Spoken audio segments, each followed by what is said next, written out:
Bonjour à tous et bienvenue sur cette vidéo Mooncard. Pour bien démarrer, je vous propose d'apprendre comment paramétrer votre circuit d'approbation.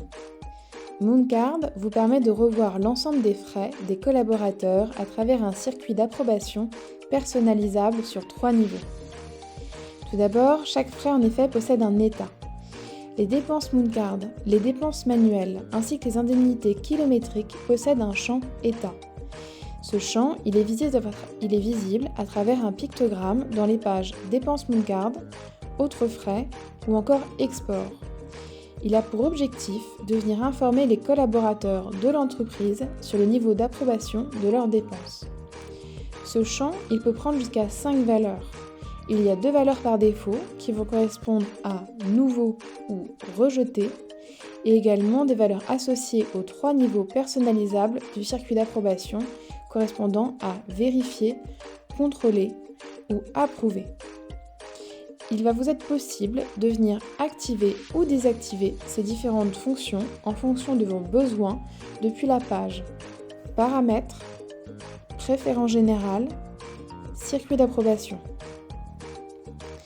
On voit ici que chaque niveau possède des responsables en charge de faire passer le frais de l'état précédent à l'état suivant, par exemple de l'état nouveau à l'état vérifié.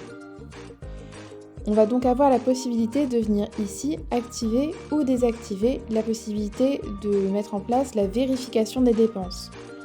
On voit ici qu'elle est sous la responsabilité du collaborateur, néanmoins ce champ pourra être modifié si vous le souhaitez. On a également aussi la dimension du fait qu'il faut un certain nombre de champs obligatoires pour passer cette étape. Donc ici, le collaborateur, pour dire que sa dépense a été vérifiée, devra avoir renseigné la description de sa dépense et associé un justificatif. Il va également vous être possible de rajouter 2 options supplémentaires pour que la dépense passe à l'étape suivante, donc ici le contrôle.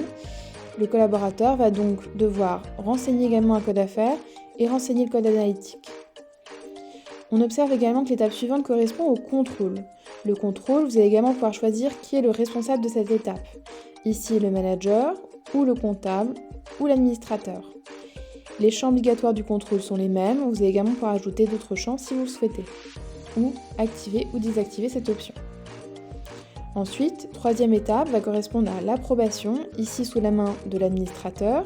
Néanmoins, il vous est possible également de venir le modifier en mettant le comptable ou le manager, et les champs obligatoires sont également les mêmes. Également, pour exemple de bonnes pratiques, en fonction de la taille de votre entreprise et de vos pratiques en général, nous recommandons d'utiliser à minimum un niveau d'approbation, par exemple le niveau approuvé étant donc le dernier niveau d'approbation. Sous la responsabilité du comptable ou de l'administrateur, il va permettre de valider les dépenses avant l'import en comptabilité. Aussi, pour aller plus loin, vous pouvez donner la possibilité à vos managers de contrôler en amont les dépenses.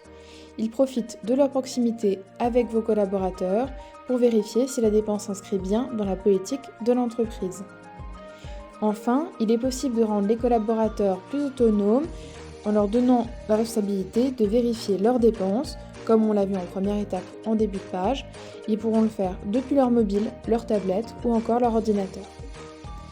Enfin, ce circuit d'approbation va également être important pour un élément qu'on va voir plus en profondeur dans une autre vidéo qui correspond à l'archivage à valeur probante.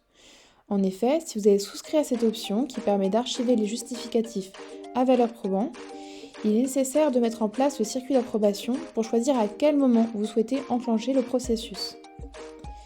Pour résumer les actions dont nous avons parlé dans cette vidéo, il vous est possible donc d'activer ou désactiver des niveaux de validation, choisir qui en est responsable, fixer les conditions pour passer à l'étape suivante, cliquer sur Enregistrer en bas de page et de venir accéder à la page Dépenses à contrôler ou Dépenses à approuver dans le menu Dépenses si vous êtes responsable de ces 2 niveaux de revue.